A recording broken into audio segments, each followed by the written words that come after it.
I think I fixed the phone. I just need to stick it back together with sellotape. Don't worry. Morning, this is Iain Lee, BBC Three Counties Radio. Lots coming up on the show this morning now that all of my team has arrived. Let's just say, no names, no pack drill, but Catherine Boyle, you were well late. Oh, I'm so sorry. My phone died in the night. It's a bad day for phones. Deary me. It is a bad day. If you're having phone trouble, oh wait. Yeah. Coming up this morning, we'll be hearing about the trouble local papers are finding themselves in. What exactly is going on with the hospital in Welwyn Garden City? And what can't you give up? A list of the 50 things people can't give up has been published today. Smoking is at the top of it. What things can't you give up? Facebook.com/BBC 3CR. You can send me a text, 81333. Start your text 3CR. Or you can give me a phone call, 08459 455 555. Across beds, hearts and bucks. This is BBC Three Counties Radio. Now, listen, despite what some people on the internet may think, I'm a huge fan of local papers. I love reading local papers. My wife laughs at me for reading them. I genuinely think they are brilliant. Some of the bigger ones, and I really like the tiny ones as well. 31 million people read local newspapers every week.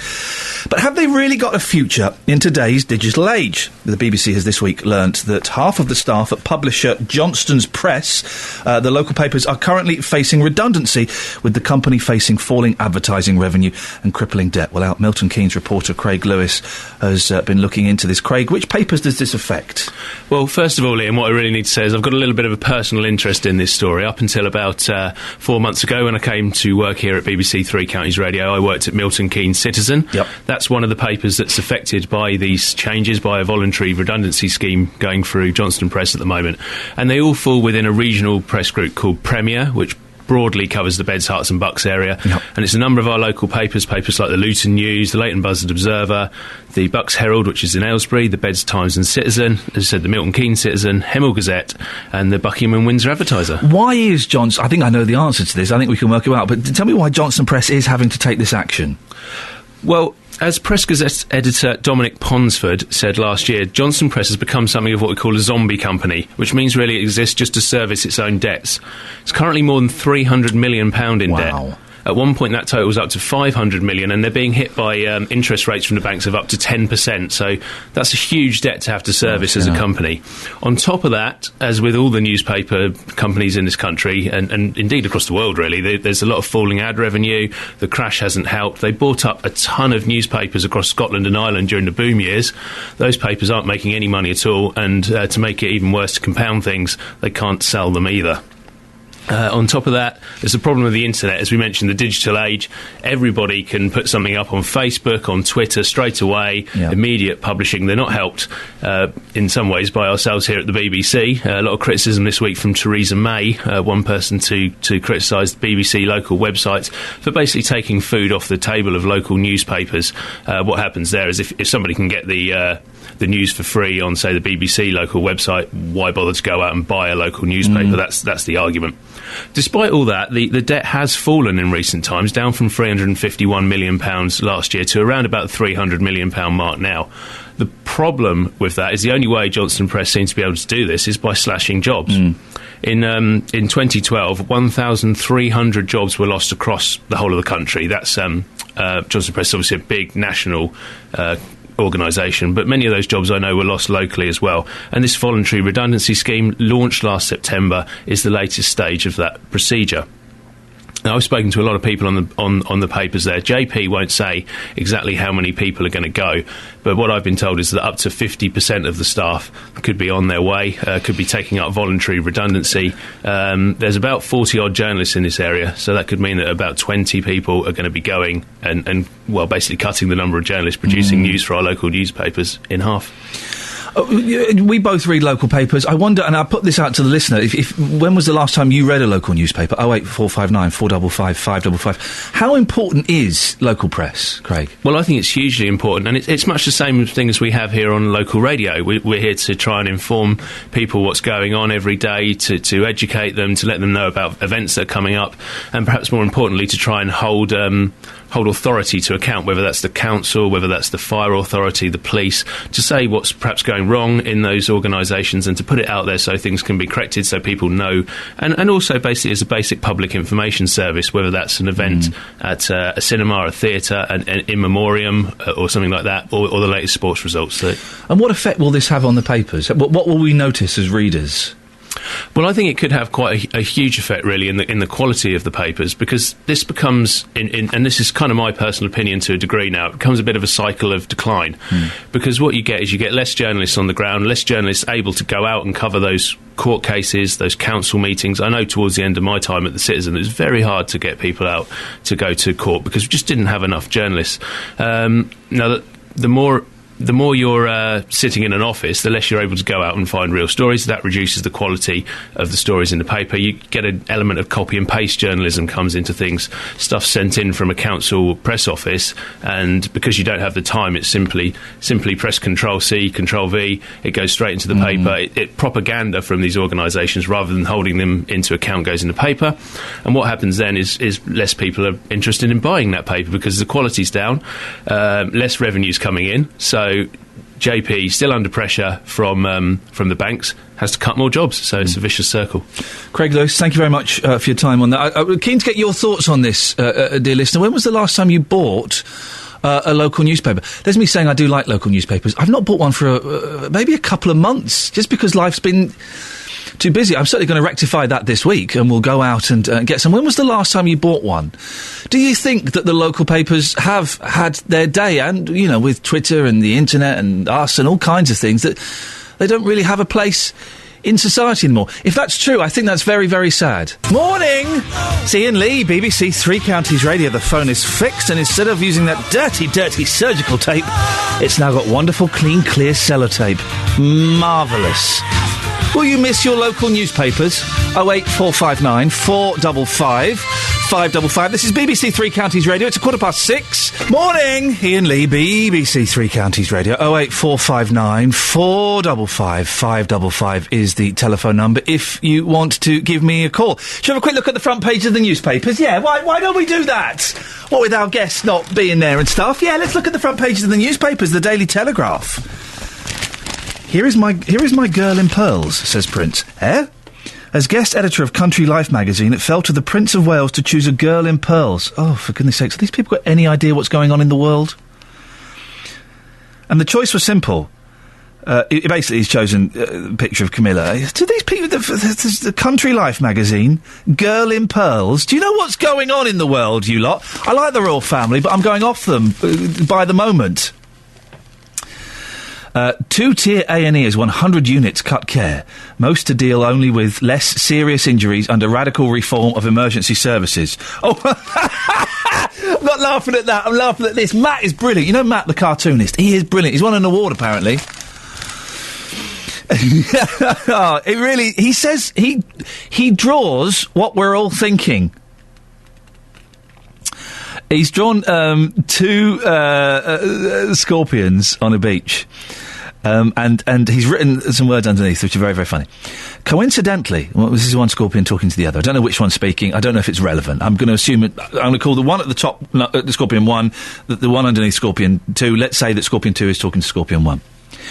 Coincidentally, I've always wanted a tattoo of David Dimbleby on my back. Oh dear, Matt, what you like? Matt! How does he think of it? Think of that? He is brilliant. Matt! Oh, Matt! You do it every single time. Joe's in Letchworth. Morning, Joe. Morning, Ian. How are you? Well, Joe, I'm kind of all right. I'm very close to treating myself to a brand new laptop computer. Very close. Ooh. I'm eyeing one up online, and I keep going. I keep thinking, no, let's just wait a little bit. Let me make sure I want it. But I'm very close. Well, are you thinking about going for a tablet? Because if you go for a Windows tablet, mate, they can do almost the same now. No. More portable. No. Tablets are silly. I tell you why. Because I want a proper keyboard. Oh, yeah, you can buy one. No, I want a computer. I want a computer where I can put DVDs in and burn DVDs and watch DVDs and play games and do computery stuff, not just watch Netflix, which is all a tablet does.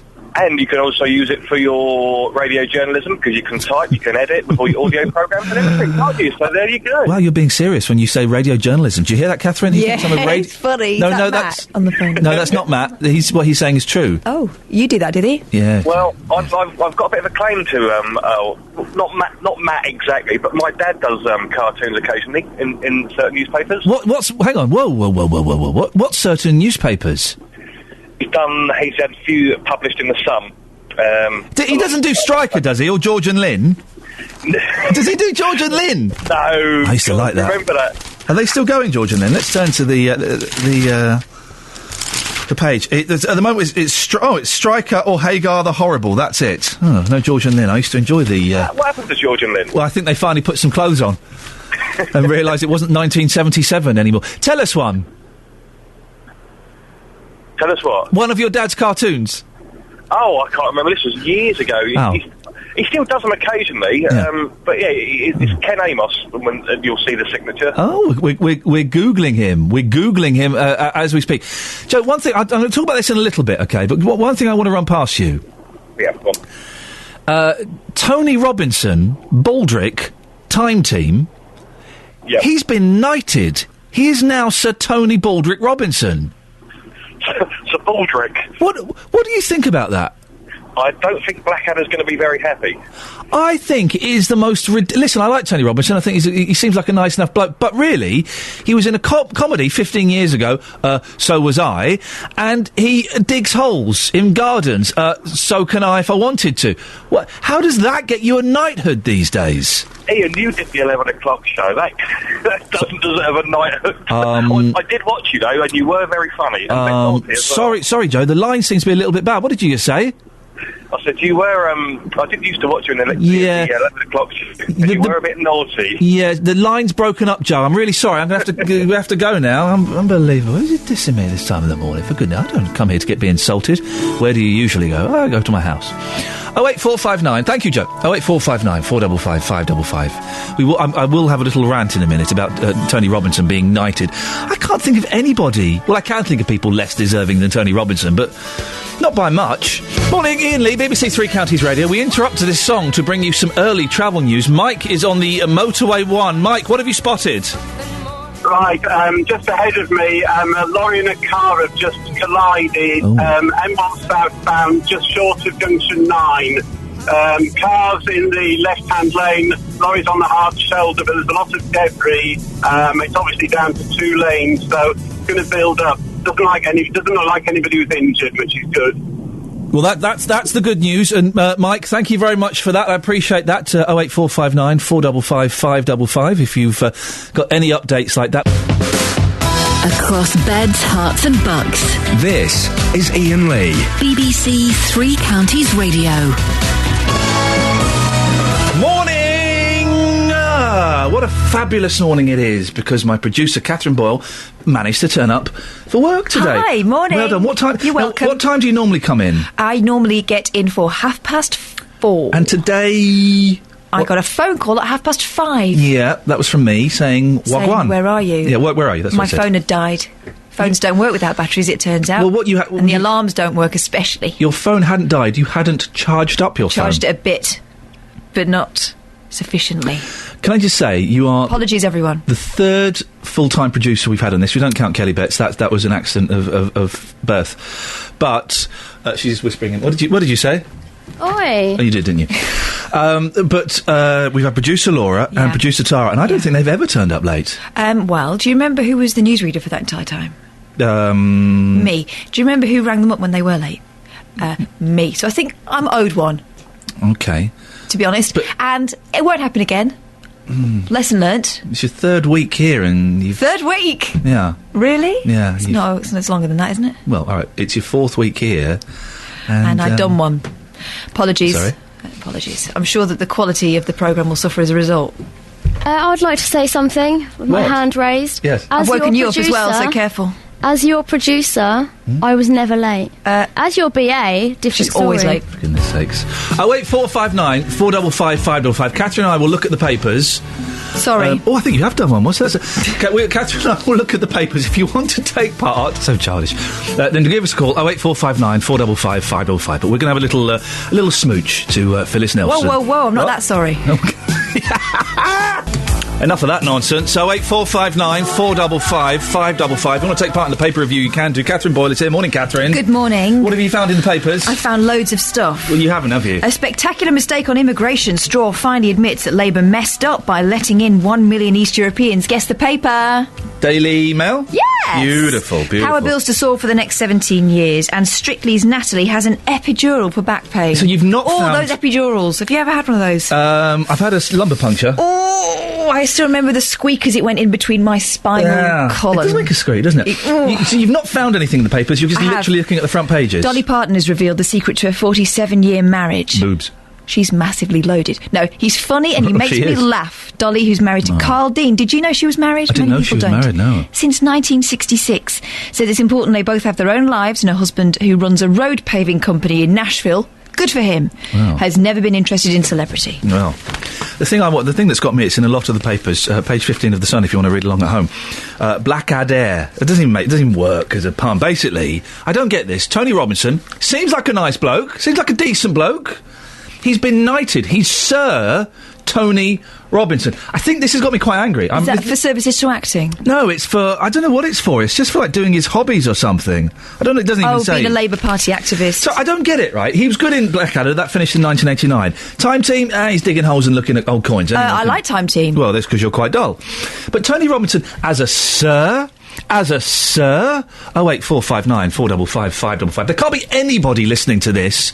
There can't be anybody listening to this who agrees with that and thinks it's a good idea. I do. That doesn't count. Justin Dealey. Morning, Lisa. Are you angry? I'm not angry. You're furious this morning about this, aren't you? I think it makes a mockery. Why?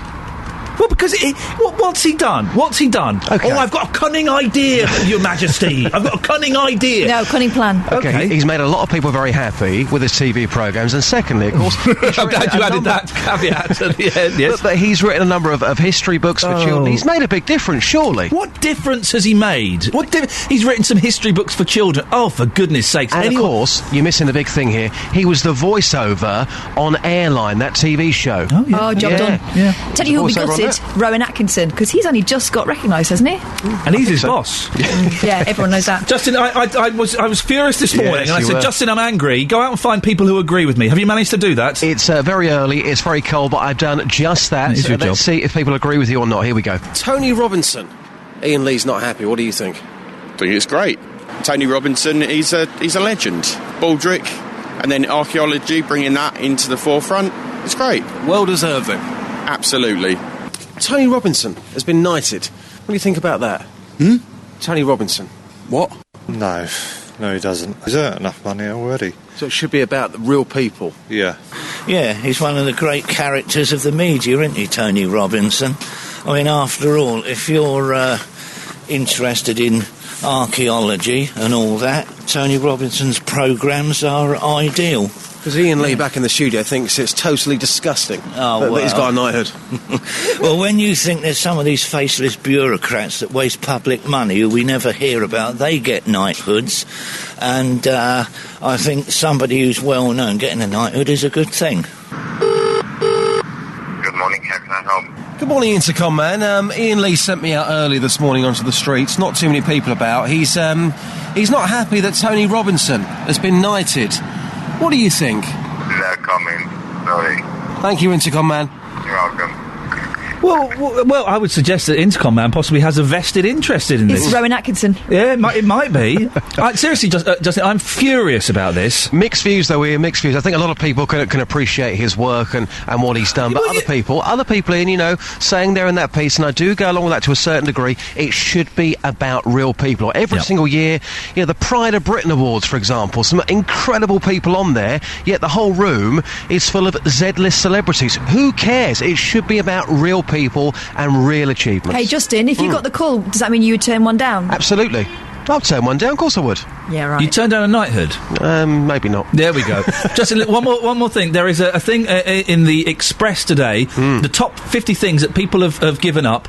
It includes, or struggled to give up, sorry. The top 50 things people have struggled to give up. Yeah, I like this. I've got it here. It includes smoking at number 1, picking your nose at number 3, dyeing your hair at number 39. Yeah, I agree with that one. That's not something you need to give up. That's maintenance, surely. That's like shaving your legs or doing your armpits. No, that's a luxury.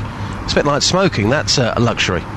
So you couldn't give up smoking or dyeing your hair? No, I couldn't. I was talking about this at the weekend, actually. Somebody said to me, how long have you been, highlighting your hair What, for they us? noticed? It's so natural. Excuse me. I said, do you know what? I've been highlighting my hair now for about 10 years because my normal hair colour, God, this is such a dull conversation, but my normal hair colour is brown, and that to me is just soulless. Don't like it at all. So what I do, I highlight it 3 or 4 times a year. I could not give that up because I think, that makes me a more confident person. I certainly could not give that. Just couldn't. No. Justin, go and find out what people on the street would struggle to give up, please. Absolutely. So Justin Daly couldn't give up the Eric Bristow look. What would you struggle to give up? 08459 455 555. You've got 30 seconds, Catherine. Do you want to fill it, or should we just... Talking of hair dye, I'm a bit sad that I'm going to have to start doing mine, properly, not just for fun. Why? Well, I get the odd grey one now, and they sort of spring up and they seem to be full length. I've got long hair and all, witchy-woo. I don't want to become that person. But I also don't want to deviate from who I am, and I think that I've got a sort of Irish look about me, and I like my hair colour, so I'm going to change, and it's going to be sad for everybody. I think you should just go grey. Just go grey. Really? Yeah. No. Get a Dickie Davis. Or Caitlin Moran you'd probably prefer. She looks fabulous. Yeah, go for that. Well, he won't all go in one place, though. It'll be just the odd one. And they stick upright as well. Why does that happen? Yeah. 08459 455 555 if you want to say something to Kath to make her feel better about being old. Oh, God. People think it's me doing that. It's not. I'm being sabotaged by the team. 525,600 minutes. Goodness sakes, will you stop it? Across beds, hearts and bucks. This is Iain Lee. BBC Three Counties Radio. Steve is in St Albans. Good morning, Steve. Morning, mate, all right? Yeah, I'm fine. What would you like to say, Steve? When Tango Man gets a bit older, will he go for a glue rinse? Tango Man, are you referring to our roving reporter Justin Dealey with the highlighted hair and the orange skin? Yes, that's the one, yeah. I think, listen, if he keeps putting that stuff on his hair to highlight it, in 10 years' time, he won't have any hair. And I don't know if you've seen the Liberace film, but I suspect Justin will go for a big Buffon Pompadour wig, just like Mr. Liberace's. I think it would suit him. Yeah, he'd look good, wouldn't he, with a candelabra and a little piano? He would look very good. Well, I don't know if we can get him to carry that around every morning, but we can certainly get him a sequined jacket to wear. Steve, thank you for your concern about our roving reporter, Justin Delia. We're all worried about him. 08459 455 555. I'm worried about Ollie Moores. He just can't stop making good music. Morning, Iain Lee, BBC Three Counties Radio. Now, if you're driving through Buckinghamshire, the last thing you'd expect to see, or one of the last at least, is road signs full of bullet holes. Well, Matt Sieber, a former Royal Marine, has spotted these, and he's so concerned about the number of signs damaged by indiscriminate shooting, he started taking photographs, and the pictures are building fast. One of his most recent finds is a sign in Cadmore End. So we sent our reporter, Sophie Solaria, to have a look. I've just arrived in Cadmore End in Buckinghamshire, and as I head up the B482 towards Stokenchurch, the road goes from being a 50-mile-per-hour limit to a national speed limit. And it is on that national speed limit sign that the shotgun marks appear. Taking a look at the sign, and the blasters marked it in 2 different places, once at the top and then the other near the centre of the sign. The person who's done it couldn't have been that far away from the sign, probably no more than 8 to 10 metres away, and they clearly meant business because the sign is completely ruined. I want to know how people in the area feel about this activity taking place in their hometown. I think it's absolutely disgusting. I think it puts fear in the neighbourhood around that people are walking around with guns, they have it on them. kind of fear for your safety as well, that you want to just stay indoors or just not come out at all. I mean, this could lead to people shooting in people's windows just to write their name, or shooting in brick walls, or shooting in people's front gardens, or writing their name out on the lawn. I mean, that's what it can escalate to. It's really frightening that it's real. It's going to make it easier for other people to get access to guns, isn't it? And think it's all right. Because it's a cult then, isn't it? Because the kids will be wanting to get involved in it because it's popular. Yeah, same as writing on walls. Seriously frightening. It's disgusting because I don't like guns anyway. Well, I'm joined now by Matt Sieber, former Royal Marine, who started taking photographs of these. Matt, when did you first spot these signs with the bullet holes? Good morning, Ian.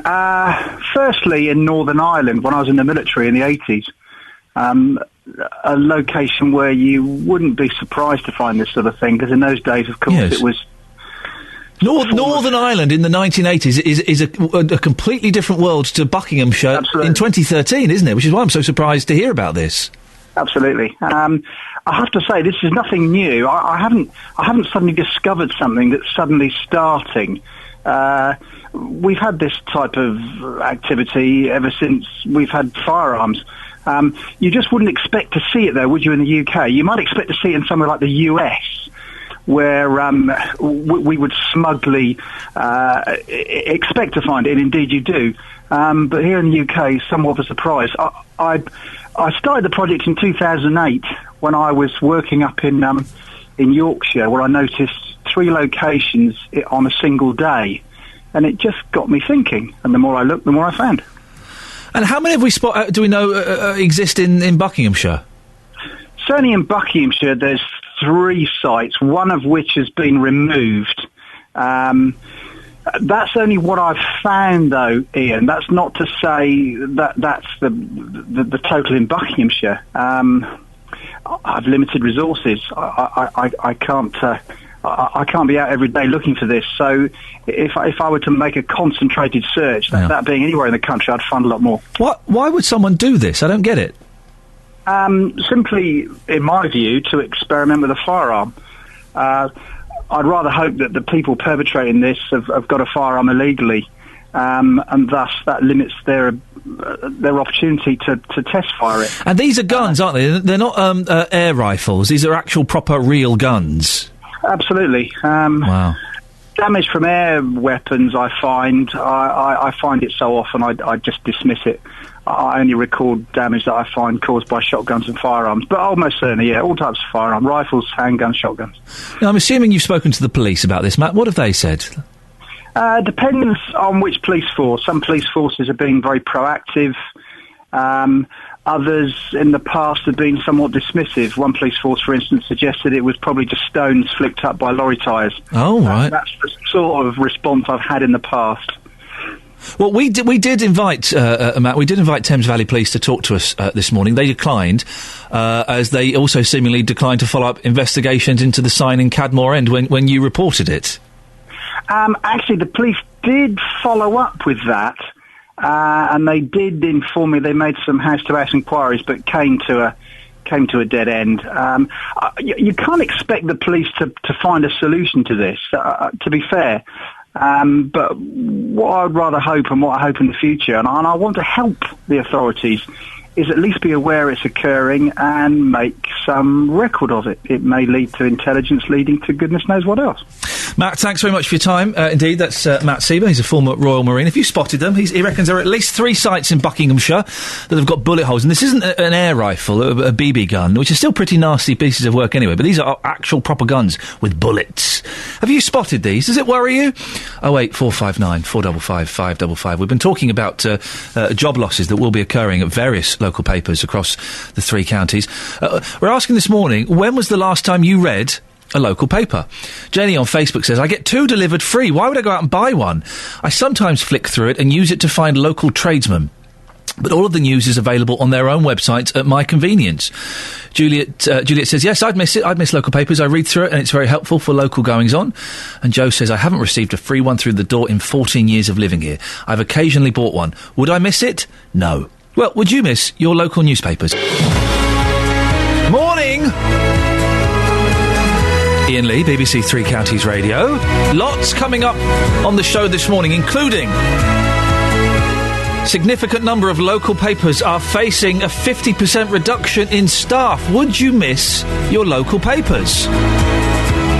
What exactly is going on at the hospital in Welwyn Garden City? And seriously, Tony Robinson, he's been given a knighthood. Why is this making me so angry? I mean, I'm sure he's a lovely bloke, but Baldrick? Sir Baldrick? Really? And on the subject of bullet holes in signs, Steve says, can you please clear this up? Bullet holes or shotgun shot being found on signs? Bullet holes. Next.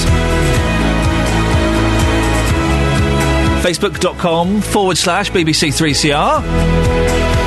Send me a text, 81333. Start your text 3CR. If you want to give me a call, 08459 455 555. Across beds, hearts and bucks. This is BBC Three Counties Radio. Now, cards on the table. I'm a big fan of local papers. Never worked for them, but I do enjoy reading them. I like to read them. Even if it's not my local area, I like to read them, because it's like having a little peek through the curtains, isn't it? It's being a little bit nosy. So I do enjoy them wherever I am. If I'm staying away for a few days in a hotel in the middle of nowhere, I'll go and get a local paper, have a little look, see what's happening. Well, the BBC has learned that half of the staff at publisher Johnston Press's local papers are currently facing redundancy, with the company facing falling advertising revenue and crippling debt. One of the papers in question is the Milton Keynes Citizen. Joined now by Fraser Pearson, who was the launch editor of the paper in 1981. Fraser, does it surprise you to hear about these cuts? Morning, Ian. Not really. I mean, if you look at what's been going on in local papers, certainly for the last 10, 15 years, if not longer, we seem to have been heading towards something like this for quite some time. And over the years, the number of people employed on local papers, the number of specialist reporters, for example, has been diminishing.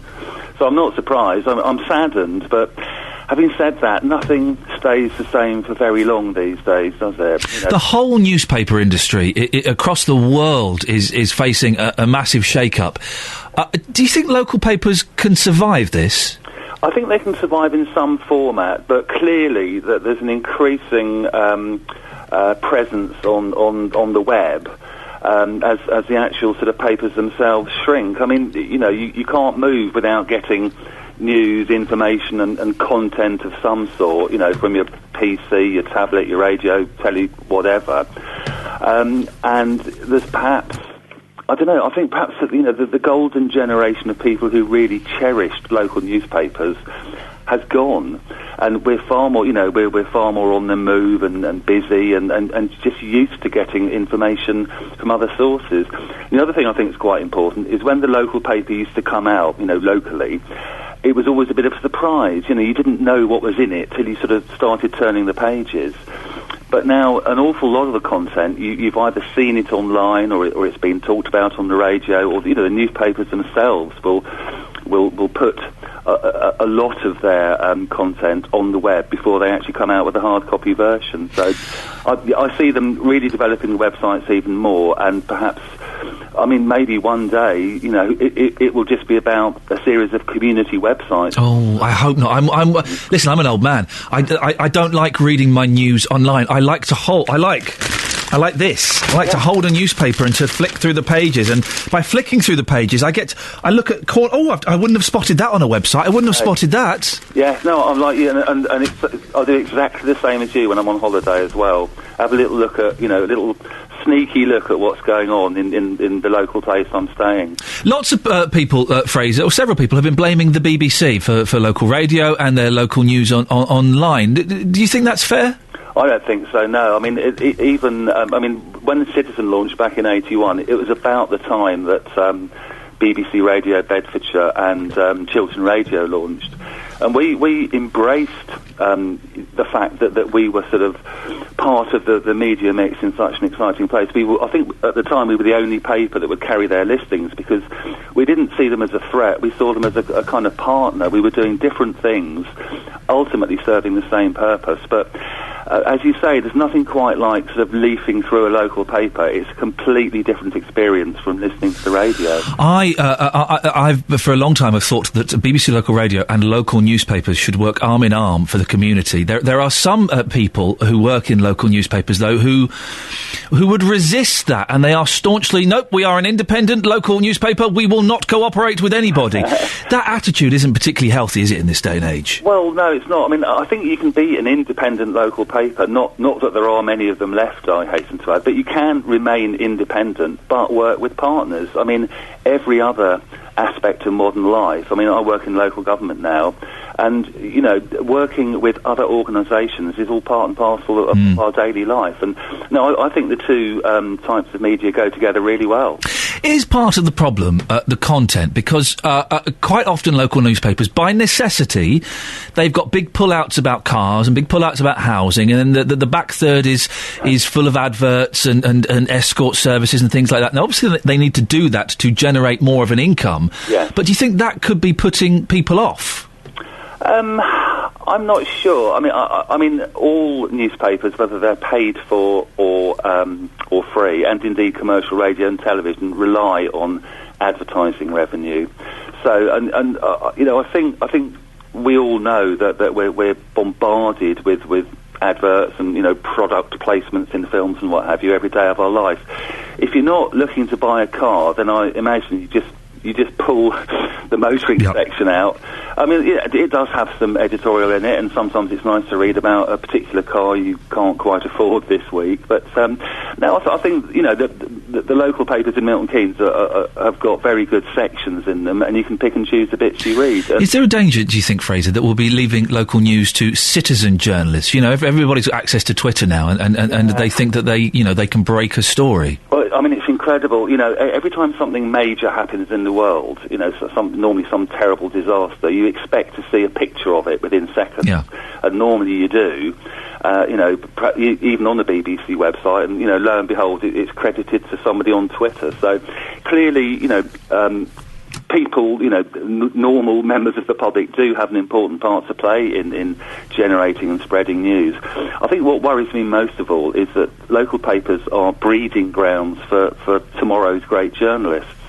And you don't just be a great journalist by wanting to be a journalist and being quite good at writing. You have to learn a lot of stuff. You have to know where you stand regarding the law, for example. You have to know how things work, how public administration works, and you have to get experience in a lot of areas. And if people, I think it's great that it's opened up to so many more people, but there are elements of journalism which are very specialised skills. Fraser, it's really nice to talk to you this morning. Thank you very much. That's Fraser Pearson, who was the launch editor of the Milton Keynes Citizen way back in 1981.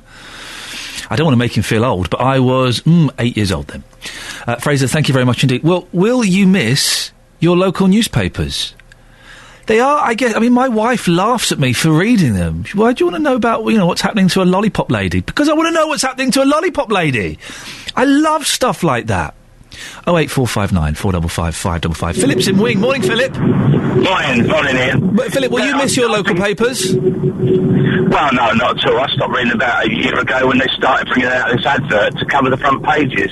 Oh, but nationals do that from time to time. But look, if I look at the where is it? The Times, I think it is. No, the Daily Telegraph. There's a massive. You pull out the front page and it's an advert for Next. I don't read that paper. Oh. What it is, Ian, basically, honestly, you look through there and it's all adverts. You hit it on the head. There's nothing at all that brings my interest at all. The first 3 or 4 pages is covered in advert. There's nothing in there anymore. I mean, as you say, there's a pull-out for the cars and stuff like that. And it's such a thick newspaper, and to be £300 million in debt, there's something drastically wrong.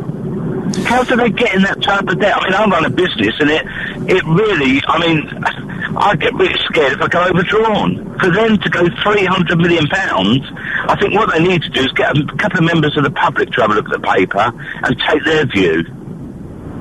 Philip, thank you very much indeed. So when I said Philip in wing, I actually meant to say Philip on a wing there, judging by the quality of that. Philip, he says he's not happy with the content. Well, what do you think? There are loads of adverts in there, but there need to be. That's kind of how they make their money, isn't it? Drake on Facebook says, where would we get I'd miss my local newspaper. Where would we get the phone number for massage services or find out which curry house has a banquet night on a Thursday? Sally says, what local paper? We don't get one, so I won't miss it. Well, I think you need to go and buy them. That's what you need to do. They're the free ones, but you need to go and buy them. Stephen St Albans, when I read a local paper, I always look at who's in court to see if I know anyone. And that's part of the fun, isn't it? Sometimes it'll pop. I like my local newspaper, okay? Because you'll open it and go, oh, I was there yesterday. Oh, I know him. You get all of that stuff. Oh, look what they're doing 3 streets away. Mucky, they've got one. Oh, naughty. I thought she looked suspicious. I love stuff like that. 08459 455 555 is the telephone number. Will you miss your local newspapers? Facebook.com/BBC3CR. 525,600 minutes. I can only apologise. Now, this week, as part of the big tour, we're in Welwyn Garden City, and lots of people there are worried about the hospital. A new hospital is being built on the QE2 site, but it means the accident and emergency department will be moved further away to the Lister Hospital in Stevenage. Well, here's what some local residents had to say about it. My main concerns is emergency. If there's a major accident on the A1M, is this little cottage hospital we're going to be having here, little local general, be able to cope with it? Or have they got to go to Stevenage or Watford? A major emergency, early in the morning, someone has a major heart attack, what will happen? They could go to Stevenage, that's 25 minutes rather than 5 minutes to QE2. The patient's dead. I mean, I normally go to the QE2 because I'm under a rheumatologist, but now I've got to go up to the Lister. Well, it's all right when you're younger, but most elderly people have got to rely on the public services, haven't they? I think it makes them more vulnerable and more worried. And in the last years of their life, they don't need that, do they?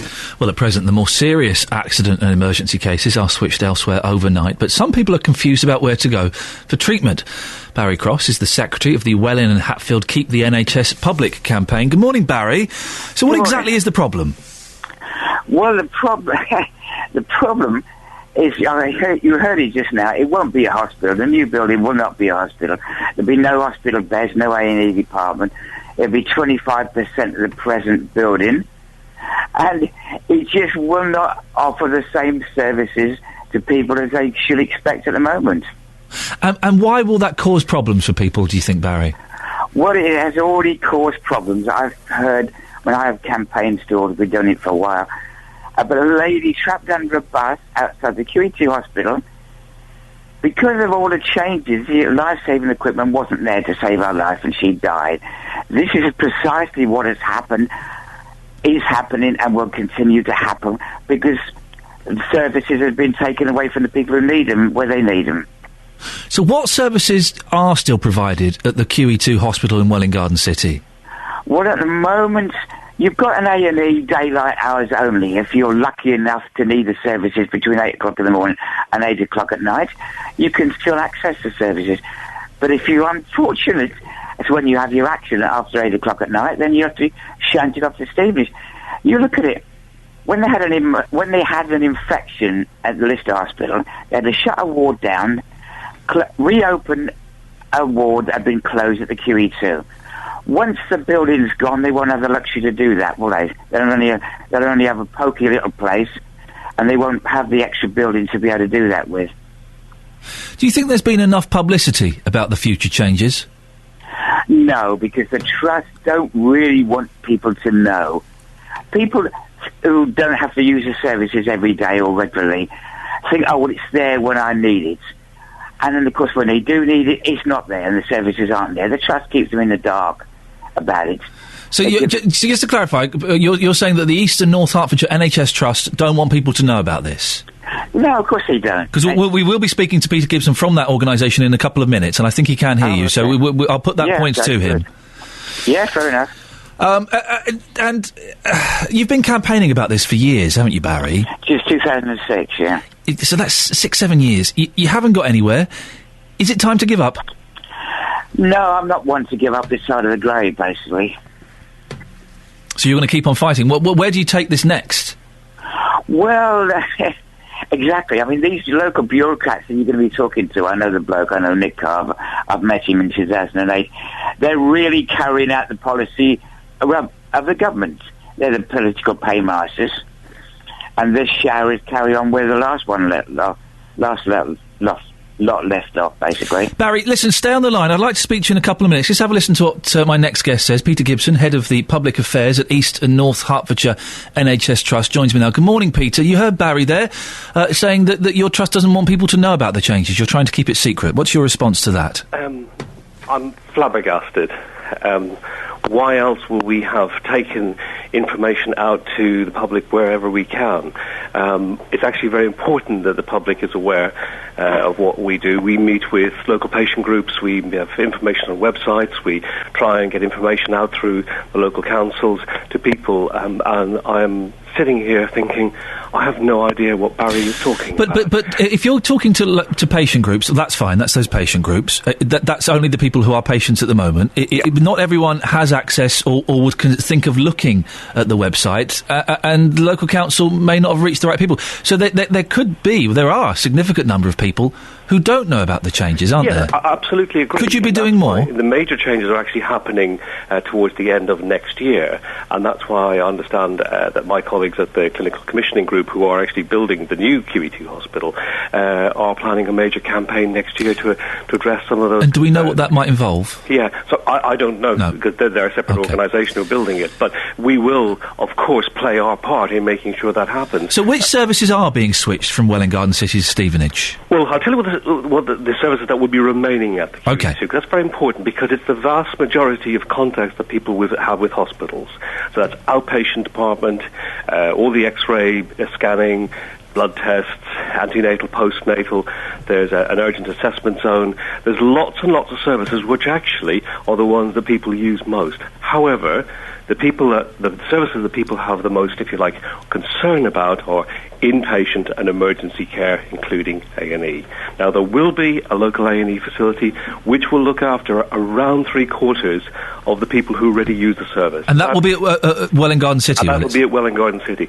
So only those who have need to be admitted to hospital or life-saving surgery or whatever is required will need to go to the Lister. Now, a couple of those public people mentioned comments about what happens if someone has a heart attack or there is a major crash on the A1M. Those patients have already gone to the Lister for the last about year to 18 months. Survival rates for heart attacks is up. Mortality rates for emergency surgery significantly down. And that's what we said at the time when going back several years ago, and Barry mentioned about meeting up with Nick Carver in 2008, all those years ago we said that by centralising service we would improve the outcome for patients.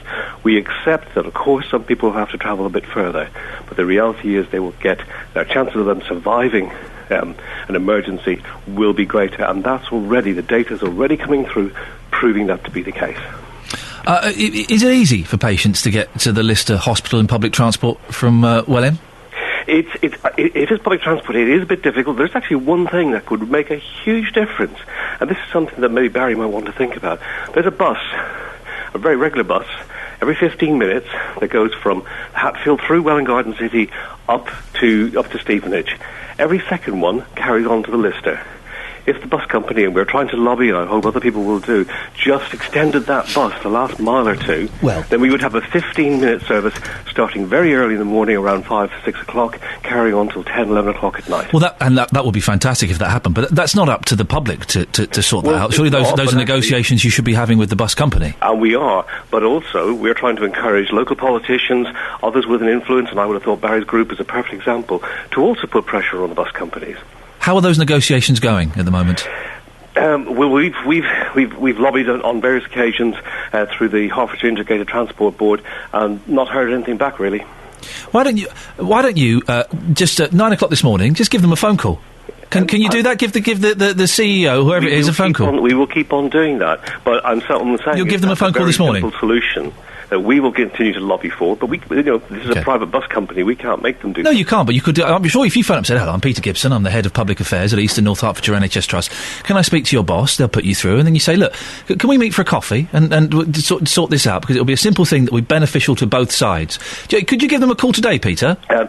Me give them a call. I don't think I'll get past reception, but we'll give it a try. Why don't you give it a try and let us know how you get on? Yeah. Brilliant, Peter. Thank you very much indeed. It's Peter Gibson, head of public affairs at East and North Hertfordshire NHS NHS Trust. He's going to call up the bus company this morning. He'll get past reception. Mention us, Peter. Mention that we're looking into this as well. He'll get past reception. Good for you, Peter. Well done. Maybe we'll speak to him tomorrow and see how he gets on with his phone call today. Well, let's quickly... listening to that was... Barry Cross, Secretary of the Welling and Hatfield Keep the NHS Public campaign. Barry, what did you make of what Peter had to say? Well, it's just as well I was lying down when I heard that, because it would have put me into a hospital. These are the kind of... he's flabbergasted at me, and I'm flabbergasted at him. A lot of flabbergasting going on this morning. Exactly. What do people expect you to do if they need emergency services? Hop on a bus over to the Lister Hospital. Well, I think if it was an emergency, the ambulance would take you there. This is for patients. I think he was suggesting about the bus route would be for patients where it's not an emergency. And if they can extend, Peter's going to phone the bus company today. If they can extend that bus service, that would make things easier, wouldn't it? Yeah. When is emergency not an emergency? Things can develop very quickly. Well, if you just have an appointment, that's not an emergency, is it? No, but I mean, if somebody needs hospital services, if they're an older person, they're infirm, they have to rely on their relatives to take them over there, this is total nonsense. It will not be a hospital. It won't be an A&E. He says a local A&E. I've heard Grant Shapps talk about a local. It will not be an A&E facilities in any way, shape or form. It might be an urgent care centre. Hertford Hospital has an urgent care centre. It was taken away because people were told you don't know how to use the services properly. So no, I've got no faith in this person. Okay.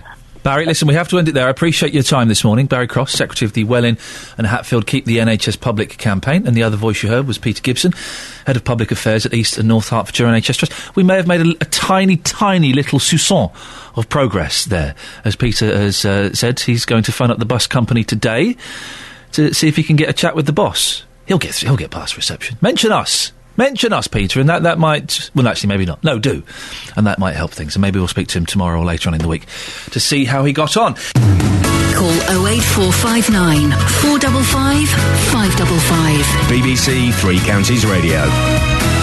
Will you miss your local newspaper? A lot of the local newspapers are in trouble at the moment. It's Johnston Press, but here's the papers that are affected: Luton News, Leighton Buzzard Observer, Bucks Herald, Beds Times and Citizen, Milton Keynes Citizen, Hemel Gazette, and the Buckingham and Windsor Advertiser. Will you miss your local newspapers?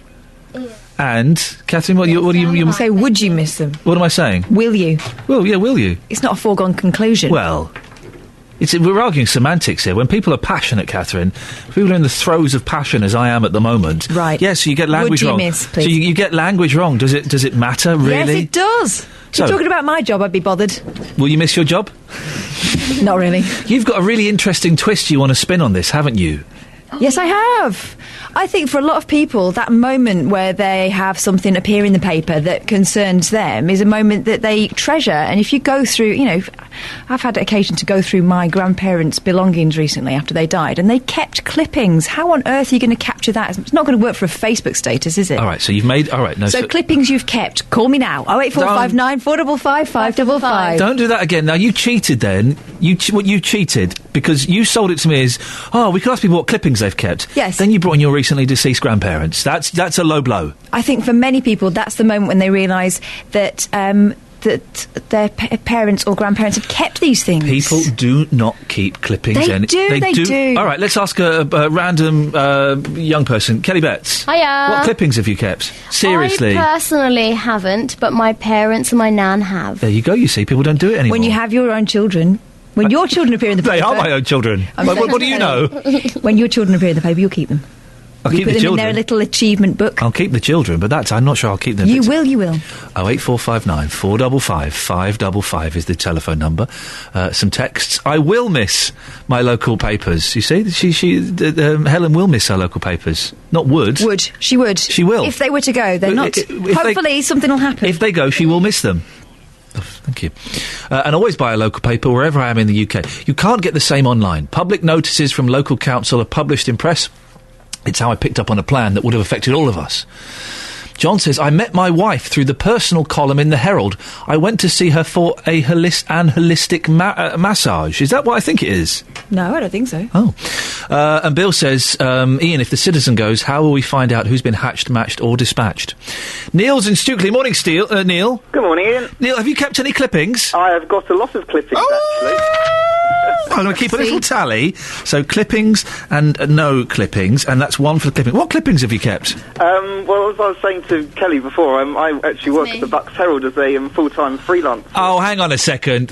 You're off. That doesn't count on the tally. You're just keeping the stories that you've done. I've kept just about all my village news columns, which I've done for the past couple of years. Are you sad to hear that there are potentially going to be huge job losses in local papers? Yes, I am, because, as I say, I work at the Bucks Herald, and there's quite a few people in our office, at least 2, who've been there over 10 years in the editorial team, and they're now facing redundancy. And our sub-editor has also been at the paper for a number of years. Again, he's taking redundancy at the end of the month, and it is difficult work coming into an organisation when all the people around you, the sort of senior figures in your team, are faced with the prospect of losing their jobs. It makes me, as a sort of a young freelancer and up-and-coming journalist trying to break into the industry, wonder whether it's a career worth pursuing. Why are local papers so important? Because to some people, Neil, they're considered a little bit of a joke, aren't they? Well, I think that in local newspapers... Well, the local element, really. I mean, at the Bucks Herald, we place a huge emphasis on something called neighbourhood news, which is basically columns from all the villages surrounding Aylesbury Vale. And that was how I first got involved with the paper. I did work experience there in late 2010. And I started writing the Stukely Village News column. So that was how I got involved. So there's the neighbourhood news aspect. And then there's also stories that local newspapers can break that perhaps nationals don't. I mean, I wrote a story a couple of months ago when I interviewed a friend of Samantha Lewthwaite, the White Widow. And that was just a story I happened to come across by chance. And I've had contact from various sort of national journalists, wanting to speak to my source. And they haven't got the resources, or they haven't been able to get to Aylesbury to get that story. So I think there are occasions like that when local newspapers can get stories and can get angles that national newspapers can't. Neil, I appreciate your call this morning. Thank you. That's Neil, who works for the Bucks Herald, who is an insider... insight, if you will pardon that rather mixed up sentence, into what's going on. Ken's in Sandy. Morning, Ken. Good morning to you, Ian. Will you miss your local paper? To take away the local newspaper would be very sad for Sandy and for the Biggleswade Chronicle area where it goes out. Tell me why. Because first of all, people use the local newspaper to publicise the charity that they're doing. And the thing is that senior citizens read the newspaper. A lot of them can't use a computer, and that's where they get their information from. And campaigns like the one that we've had in Biggleswade with the closure of the Biggleswade Hospital, and the Biggleswade Chronicle backed it, and the good news is it's now open. So for people that have got campaigns, it's an absolutely important part of the community. The local councils, they put things in what they're doing. They don't always do things right. Ken, can I ask you, do you keep clippings? Do you keep clippings? Not really. No, thank you very much. Ken, sorry to move on. I just want to squeeze in Justin Dealey. Sorry, but Justin, that sounds rather inappropriate, but I do want to squeeze you in. We're talking about giving up things. Justin, you there? Justin? Dealey? Oh, he's disappeared. Sort out Justin Dealey. Justin Dealey's disappeared. Can you find him, please? For goodness sakes. The reason I want to talk to Justin Dealey is partly because I'm contractually obliged to do. That's one of those things. But also, we're talking about giving up this morning. The Daily Express has named 50 things that we can't give up. The list, Justin, includes smoking, swearing, picking your nose. Those are the top 3. That's you in a nutshell. Well, no, for me it would be smoking, coffee, sugar, meat, talking to yourself, dyeing your hair, salt and biting the end of pens. Those aren't the top 3 you gave us in the office this morning.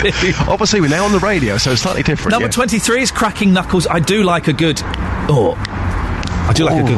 Why would you want to do that? It's revolting. It's satisfying and it annoys my wife. That's good enough for me. Things we can't give up. Shaving... Yeah. You see, shaving, it's a necessity, isn't it? So you can't really put that into the list. Unless you want a beard or hairy armpits, then yes. You've been speaking to people this morning about this, Justin? Yes, I've been in Dunstable. I've been asking people, what's the one thing that they just could not give up? Here's what people have had to say. Peter, here we have the top 50. Out of those 50 things, what's the one thing that you couldn't give up? Number 19, which is iPad. An iPad? Come on. Surely you could give up your iPad. No, I can't. I'm just glued to it. My life revolves around everything I do. It's just business, kids, everything is just around the iPad. What about your partner, though? How does she feel about this obsession that you've got with your iPad? She complains a lot. If you listen very carefully in the background, I can hear a Christmas song already. Good morning, madam. What's your name? Edita. So what's the one thing that you just could not give up? Come on. Coffee. Yeah. And how many cups a day? 3. So if I said to you, from tomorrow, you can't have any more coffee, do you think you become really depressed and angry? I think for the first day I would cry. Barbara, come on. What couldn't you give up? Swearing. You naughty girl, you. Well, I don't know. I don't know whether I'll be able to get into a habit. It's a habit that you get into. Got another Peter here. You're going to go for number 1, smoking. How long have you been a smoker for? Since I was 15. I'm 58 now. So you seriously can't give it up, despite everything that you've tried in the past. You just cannot give up smoking. No, that's right. Just can't get it up. Now, Rob, you're looking at this list here, and you think you can give up every single one of them? Apart from sex, probably. I think that's probably the most honest thing to say. Just smoking and swearing sometime. Oh dear, really, the second from last gentleman really brought an unpleasant... As he said, he was just being honest. He was just being... He wasn't describing it, he was just being honest. I can't give up giving up sex. Now, hang on a second. Lots of modern ones in this list. Number 12 is Facebook, 13 is Twitter, and 14 is Google. Yeah, do you know what? Some people have just become absolutely obsessed. I know you got this new phone of yours because you've said, you know what, I don't want to be too obsessed with Facebook and Twitter, so I've got this phone, I can't have the internet. But some people, they are just absolutely obsessed. You see it at weekends. You see couples sitting at a dinner table together, and they're looking at their Facebook and they're taking photographs of their dinner and they're tweeting it. Don't take a photograph, just eat it. They do. They do tweet and update their Facebook What status is that all about? with each course of the meal. These people should be arrested, seriously. Seriously, this is my prediction, okay? Within the next 5 years, smartphone and Twitter and Facebook addiction will be recognised as a proper mental condition. There will be support groups for people who have this addiction. This is going to happen, Catherine. I went on Twitter for the first time in ages yesterday. You're back on Twitter? I had left it because it got ridiculous. I was always checking it. It's like a Twitter twitch. Give out your tweet and it name. happened again. Oh gosh, it's Catherine 3CR, is that right? Yeah, you know it is. Isn't it interesting, Justin? She went on Twitter for the first time in, 6-8 months. She turned up late for work today. I don't just know. saying, people become too obsessed. It takes over their lives. It certainly does. Justin, thank you very much. We'll speak a bit later on. 08459 455 555. What would you struggle to give up? Excellent stuff there, Justin. Thank you very much indeed. Oh, by the way, Justin Dealey does a cracking radio show Saturday mornings at 9 o'clock, where he plays... I know, I'm saying cracking. It's because I kind of have to.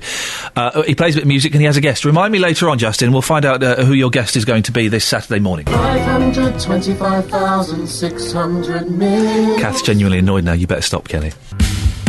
On FM, AM, online and digital radio. This is Iain Lee. On BBC Three Counties Radio. So, lots of newspapers facing the loss of maybe 50% of their staff. Would you miss local newspapers if they went? I'm a big fan of local papers. I do enjoy reading them. And also, on the little side note, do you keep any clippings? Paul's in Milton Keynes. Morning, Paul. Hiya. Paul, what would you like to say?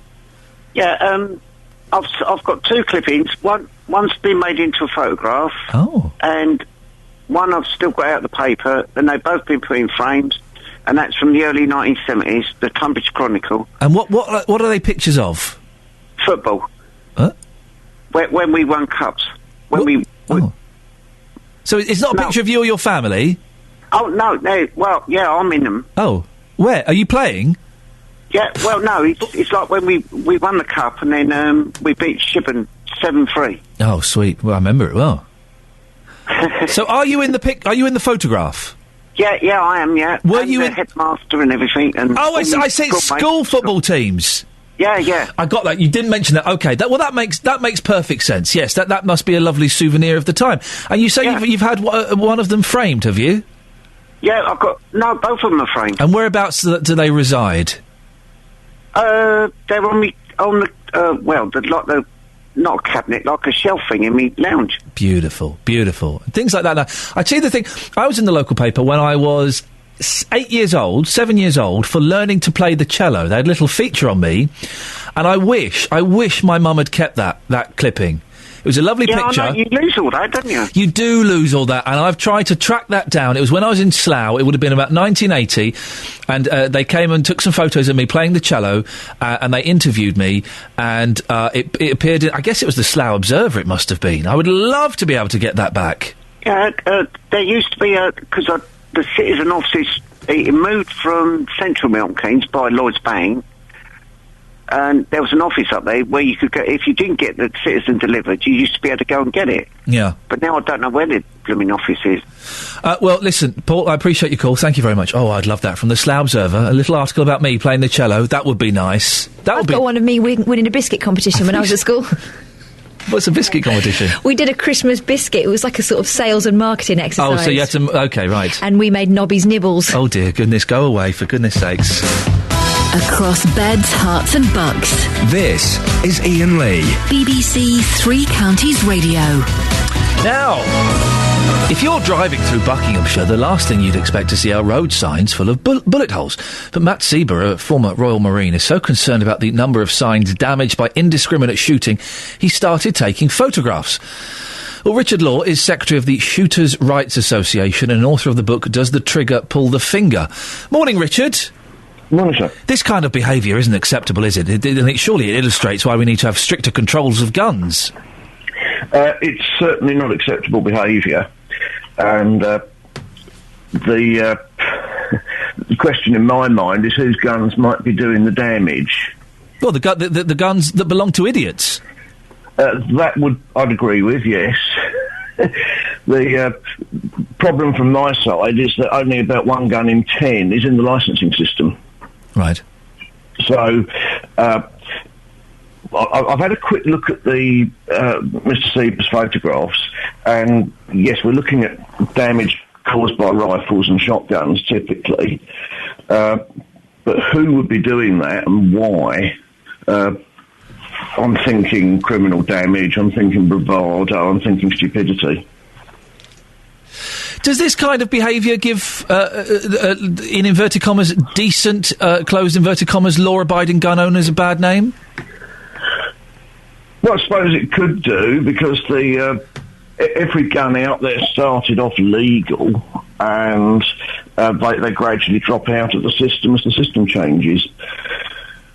The other thing I just mentioned to you is that road signs are made of aluminium, which corrodes very, very slowly, so the damage could have been there for some years. Right, still doesn't make it acceptable though, does it? It doesn't, but they won't repair themselves. I have a series of photos I took in Corsica, down the west coast, where nice. signs have been shot, and I've seen the same thing in parts of the US. You'd expect that in the States, though. They're a lawless heathen bunch. Here in Britain, we're a little bit different. Yeah, there are a few Christians in the States. I met one, but yes, they would have a reputation as being more gun happy than in Britain. I was pondering about the sort of people that might shoot a road sign, and I come back to thinking of people that haven't got another target. You know, they either haven't got something legitimate to shoot at or somewhere safe to shoot, so they're on the road. Why do we need guns, Richard? Why don't we just get rid of them? We don't need them. Horrible, nasty things. Let's just get rid of guns.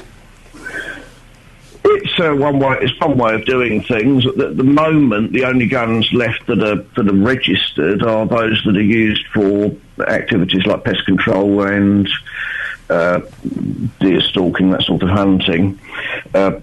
We shoot foxes because the hunts are banned. We shoot things like pigeons because they eat a third of the food we plant. They shoot horses, don't they? I have heard rumours to that effect. Richard, I appreciate your time this morning. It's certainly an emotive subject, and we might get a few calls on this. That's Richard Law. He's secretary of the Shooters' Rights Association. Across beds, hearts and bucks. This is Iain Lee. BBC Three Counties Radio. Jane's in Aylesbury. Big up yourself, Jane. Hello, Ian. Good morning, Jane. What would you like to say? Right, firstly that you can get that photograph back if you want it. Oh, have you got it? No. Oh. Go to your local studies library where they do family history. Yeah. They have all the papers going back. But I wouldn't know the exact date. I couldn't be bothered to go through 5 years of Slough Observers to find it. Well, it's just an idea. The reason I'm saying this, Jane, let me be completely honest. The reason I'm saying it on the air is because I'm hoping that some listener will go, oh yeah, I've got that, Ian, and I will send it in to you. I know it's a long shot, but that's what I'm hoping for. I appreciate your suggestion, and when the kids are a bit older, it's something I might look into when I've got a bit of time on my hands. Do you keep clippings, Jane? Yes, I do. Go on, what have you got? Don't laugh. The Osmonds. I would I was about to say I would never laugh, then suddenly I'm about to laugh. The Osmonds? Yes. Why have you got the Osmonds? Well, I've been doing it since I was 15. Yeah, but why have you got the Osmonds? Because they're fantastic. Really? Yes. Come on. Yeah, really, seriously. Every paper clipping yes. that they've ever been in, yeah, I have got. Why? Because I just love them. What's so special about them?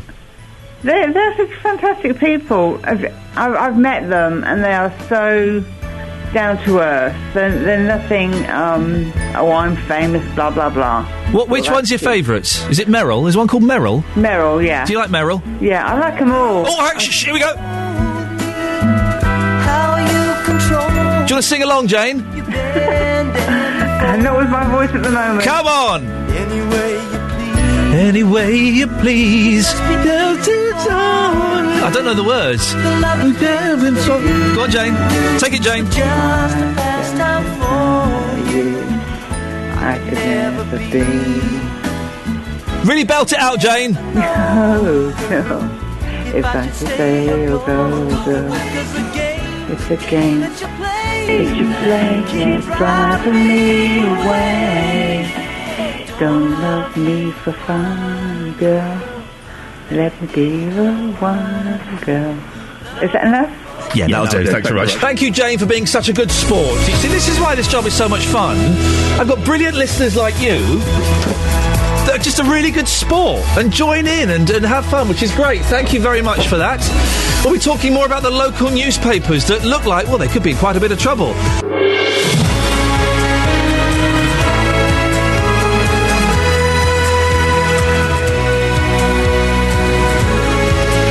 Morning, this is Iain Lee, BBC Three Counties Radio. It's 8 o'clock, 4 minutes past 8, to be honest, on Wednesday, the 13th of November. I'm getting a little cold, a little chesty this morning. I had a terrible night's sleep. Awful night's sleep. I woke up at 1 o'clock exactly, and the last time I looked at my clock, it was 2 minutes past 2. Oh dear, that's not conducive to feeling good in the morning. Anyway, lots coming up on the show this morning. We'll be talking about local papers. Your local paper is in trouble. Would you miss your local newspapers? What's going on at Welwyn Garden City Hospital? And what would you struggle to give up? Facebook.com/BBC3CR. You can send me a text, 81333. Start your text 3CR. Or you can give me a call, 08459 455 555. Across beds, hearts and bucks. This is BBC Three Counties Radio. On the subject of local papers and would you miss them if they went, Karen has emailed us, 3cr@bbc.co.uk. I'm very sad about the local paper. I was the town mayor for Leighton Linslade from 2009 to 2010. I met many community groups and local papers followed what I did. It's about the local community and the amazing people. I don't blame the BBC because Three Counties is a community radio station. I also have a lovely album, I assume she means clippings, thanks to the Leighton Buzzard Observer. I would miss it. Well, there you go. I'm a huge fan of local papers. When I go, if I'm spending a few days away in some wherever, and I'm stuck in a hotel for large parts of it while I'm waiting to go and do some work, I'll go and get a local paper, have a little look, see what's going on, see who the local characters are, see what's happening. I would miss local newspapers terribly, but what can they do to change? What can they do to get more current? If big national newspapers all around the world are struggling, then local papers don't really stand a chance, do they? 08459 455 555. We've decided that some of us would miss them, some of us wouldn't. Let's see if we can come up with not necessarily a solution, but some suggestions on what we could do, or what local newspapers could do to make themselves more accessible, more popular. 08459 455 555. Front pages of the newspapers, shall we? Yes, why not? What with the guests not answering their phone, there's nothing else to do. Oh, have I removed the curtain? Did you see behind? I do apologise. The Daily Telegraph, there's what a stunner. It's as guest editor of Country Life magazine, it fell to the Prince of Wales to choose a girl in pearls for the frontispiece. He's chosen his missus. BBC leaves Titchmarsh to plough new furrows. Oh, Alan Titchmarsh, the television gardener, will be absent from the BBC's Chelsea Flower Show programmes for the first time in, 30 years? He's been doing it for 30 years? Since I was 10? That can't be right. Probably is. He's always been on telly, hasn't he? No, he has not. He was not on telly when I was a boy. Yeah, Pebble Mill. Yeah, but Pebble Mill was only 30 years ago. It was ages ago. Flippin' heck. His haircut's not changed an awful lot, but I was once on the Alan Titchmarsh show, the afternoon show he has for ITV. I was on there twice. Oh, he's lovely, isn't he? Do you really? Have you met him? No. Okay, then. He seems lovely. He seems like a really nice, sort of cuddly type person. Doesn't he? Doesn't he just? I was on there, and it was about... What was it we were talking about? Oh, it was Russell Brand and Jonathan Ross. Oh, dear. It was that. And they wanted, they wanted an alternative comedian to go on and defend Russell Brand and Jonathan Ross. So this is how out of touch they are. They looked at me. They approached me. And I didn't really support what they did, but I thought that the press haranguing them was a bit much. I thought it was all a mess. No one came out of it looking particularly well. And when I went on, I met Alan. You go on as they do it, just in the break. You sit down. This is Alan Titchmarsh. And I think I was on with Jane Moore, maybe, or Kelvin Mackenzie. I did one with Kelvin Mackenzie. And so Alan Titchmarsh says, right, this is Kelvin Mackenzie, and he's going to be talking about how bad it is. And the audience is full of 60, 70, 80-year-olds. Talking about how bad and how nasty and horrible Jonathan Ross and Russell Brand were. Weren't they horrible? Yeah, ooh. And this is Iain Lee. He's going to be defending their despicable behaviour. This is how he started This is off air. Wow. Iain Lee will be defending their despicable behaviour, and if you want to boo him at any point, feel free to. Right, here we go, and we're in. So, it was, and once I realised it was kind of a stitch-up, and it was going to be pantomime and I was going to get booed and stuff, then I went for it a bit more than I would have done. Although there is a shout. We could do that at the beginning of every programme and say, right, these are the stories we're going to be covering. Yeah. We want you to call in and say, this is terrible. Yeah, we can Or do this that. is great. We could do that. All right, we could learn a lesson from Alan. We could do it this way. So this is Catherine Boyle. Hello. She's the nice one, and we were going to be cheering her and supporting her. Yeah, I think newspaper clippings are tiny pieces of paper pride. And we're going to go to Justin Dealey, and Justin Dealey is the bad guy in this piece, so if anybody wants to boo him at any point, then you can do. People do anyway, don't they? They do. Do they still boo you in the street, or has that stopped now? No, it's still continuing, at least 2 or 3 times a week. Hey, listen, at least you've not been egged for the last 3 months. That is very true. I got egged once in St Albans, I went for a nice romantic meal, walking down the hill there, and I got egged. What, because they knew it was you? No, just because it was a random egging. I was absolutely outraged. Was it free-range duck eggs? I don't know what it was, but it was messy. Yeah, can I tell this story on BBC Breakfast Radio? Go on. Come on. I can't tell the story. I've told it in other lives. I can't tell it on this. Oh, come on, be a rebel. Come on. Okay. I can if I phrase it very carefully, and I will do. You'll have to fill in the blanks. I used to live in a house in North London. I lived in the attic room. Okay, so I had a slanting roof above my bed with a window. Okay, and let's just say I was lying in bed reading a book with my girlfriend. Yeah. And suddenly, I'm lying in bed reading this book with my girlfriend, and my back gets all wet and horrible. Reading aloud, yes. And my back gets all wet. And I put my hand, I thought, what's this? Some ice has fallen off the window. Someone had chucked an egg through my bedroom window whilst I was in bed reading a book with my girlfriend, and it landed on my back. Seriously? Yes. It was awful. That person should be put into the Olympic Games. That's fabulous. What a great aim. And now the thing is, I can't read a book in bed with my girlfriend unless someone's chucking eggs at me. Now, Justin, Tony Robinson, I think I handled that delicately enough. Yes, I think you did. Very Tony nice. Robinson, he has been knighted. Baldrick, the Time Team man, he has been knighted. I'm furious about this. Just remind us why you're so angry, because to a lot of people, this man is an absolute legend. Why? Because he's appeared in a fantastic television programme, 2 TV programmes, Blackadder, Time Team. He's done a lot to promote children reading. This man can do no wrong to many people. Well, but the teachers promote children reading. They don't get knighted. Blackadder finished in 1989. Yeah. Get with the programme, Justin. It's a travesty. Seriously, okay. It's a travesty, and it demeans knighthoods. And if David Beckham gets one in January, I'm moving to Portugal. Well, Ian, let's just remind our listeners, I've been out onto the streets this morning to see whether people agree with your views on Sir Tony Robinson. Here's what people have had to say. Tony Robinson. Iain Lee's not happy. What do you think? I think it's great. Tony Robinson, he's a legend. Baldrick, and then archaeology, bringing that into the forefront. It's great. Well deserving. Absolutely. Tony Robinson has been knighted. What do you think about that? Tony Robinson. What? No, he doesn't. He's earned enough money already. So it should be about the real people. Yeah. Yeah, he's one of the great characters of the media, isn't he, Tony Robinson? I mean, after all, if you're interested in archaeology and all that, Tony Robinson's programmes are ideal. Because Iain Lee back in the studio thinks it's totally disgusting that he's got a knighthood.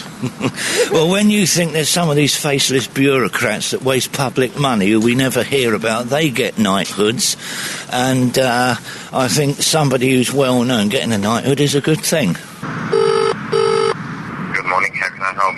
Good morning, Intercom man. Iain Lee sent me out early this morning onto the streets. Not too many people about. He's not happy that Tony Robinson has been knighted. What do you think? No comment. Sorry. Thank you, Intercom man. You're welcome.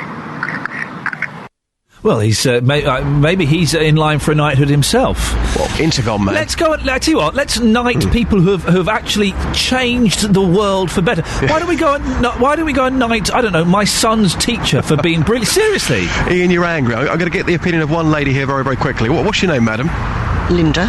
Tony Robinson has just been knighted. Do you think he deserves to be knighted? I don't really know. I've got no comment on that one. Blackadder, Time Team, you know, the voiceover to Airline. The man's a legend, isn't he? Well, he is, yes. Probably he does deserve it. Okay, and a final question on local papers. We are talking about that this morning. If you were to lose your local newspaper, be honest, would you miss it at all? Yes, I would miss it, very much. Have you still got any of the old clippings? No, I don't really keep them, but I keep updated with local news on it. Yeah. And I don't buy a daily paper.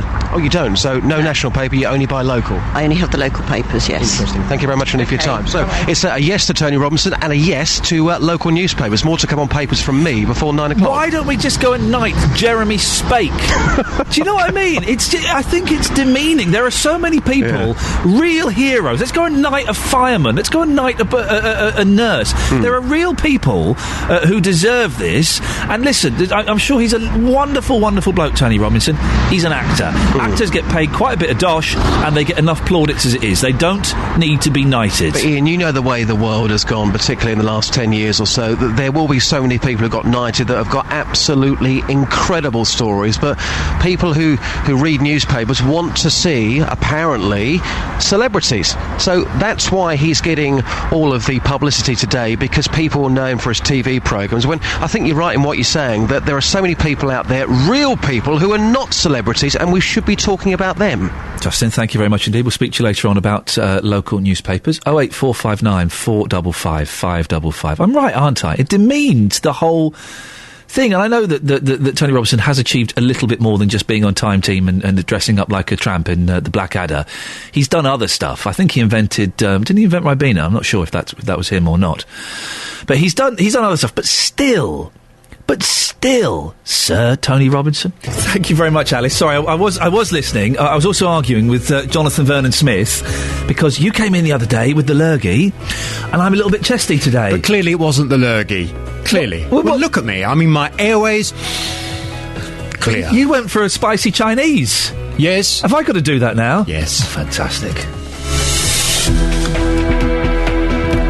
Right, 8:17. It is Wednesday, the 13th of November. I'm Iain Lee. These are your headlines on BBC Three Counties Radio. Half of the staff at publisher Johnston Press's local papers, which cover many of the local editions across Beds, Herts and Bucks, are currently facing redundancy. Reports from the Philippines say 8 typhoon survivors were crushed to death when a huge crowd of people stormed a warehouse containing rice. In sport... What can I smell?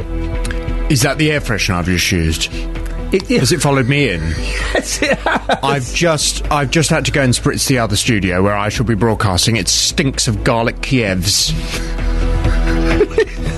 God knows what. Someone's been eating garlic in there. It stinks. I've got the police and crime commissioners coming in at 10. Stinks. Who does a food programme here that would? Oh, Mr. Coffer. You reckon? Well, now you've made my studio stink of cheap air freshener. Well, it's better than garlic Kievs. Thank you very much indeed. We've come up with a cunning plan to get back on whoever's leaving those stinky chicken Kievs in there. We've come up with a cunning plan, Jonathan. I'm trusting you to follow it through. You want me to follow that through? Yes, I do.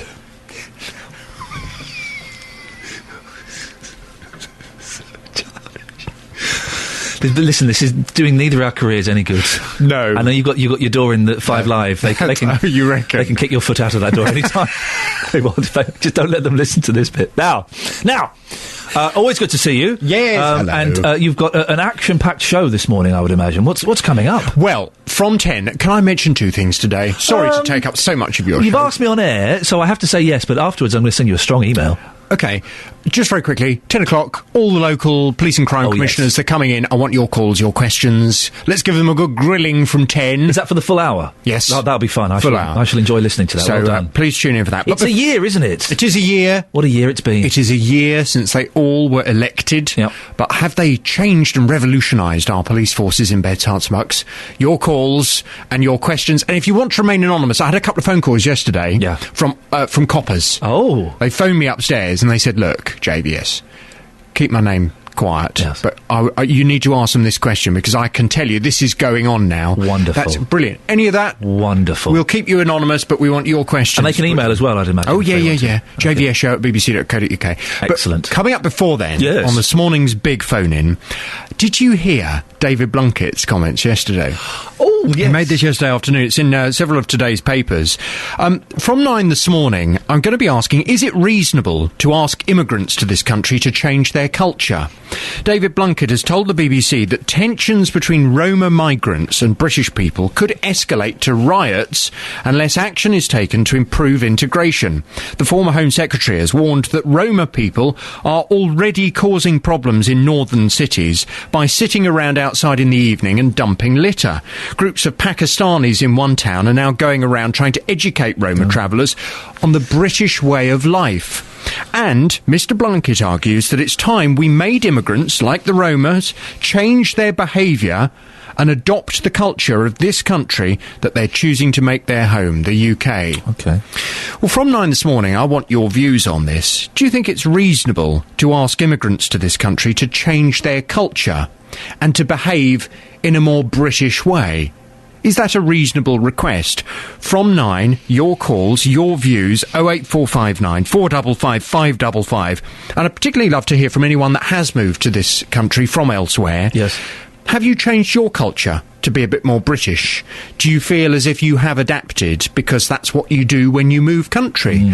Or do you think when the UK is a country that is made up of so many migrant communities, everybody here just has a duty to be a bit respectful towards different cultures, and if people do something that perhaps you might not like, well, it's because of their culture. You've just got to accept it. Your calls on the big phone-in from 9. It's got me thinking, we don't do it when we move abroad. You go to these awful kind of parts of Spain and Greece. When I go to Greece a lot, there are just English places where they serve... When I went to Greece recently, to Zakynthos, there was a park called Lagana, which is where all the sort of the horrible English tourists go. And the bars proudly proclaim... Sorry to everyone whose family have moved there. Well, no, Laganaz, you wouldn't move to Laganaz. Awful Is place. it awful? Awful. But the bars proudly proclaim X Factor, shown here. Big Brother, shown here. Yeah. One bar said, big sign, we sell Ginsters. Right. Well, really? When you go abroad, you go and experience the food and the... I know it's slightly different, it's a holiday thing, but you go there for food and the culture. It's an interesting one. I should be listening. It'd be interesting, wouldn't it, if the Spanish were to turn around and say, you know what, all you British people in our country, whether you're on holiday or whether you've moved here... Yep. We don't want you acting like English people of an evening. We don't want you all going out and getting absolutely sloshed and then falling all over. You're not allowed to do that because this is Spain and we don't behave like that. We don't get drunk in that way. Yes. Would we then feel the same? And is it acceptable that we are now telling these people that have moved to this country that they shouldn't congregate of an evening because we don't really like it? We don't want to see them doing it. We don't want to see them dropping litter because it's not the British way. Is it acceptable for us to say that? I want your views. All open and above board from 9 on the big phone. Sorry, you put me off with your finger. What's going on with your finger? I just saw this finger coming towards me. I was going to press the button, and then you suddenly said all open and above board from 9 o'clock. Sorry, Is that your new slogan? No, I just thought, what the hell's he doing with the finger? I'm getting ready to get you out of the studio. Is it reasonable to ask immigrants to this country to change their culture?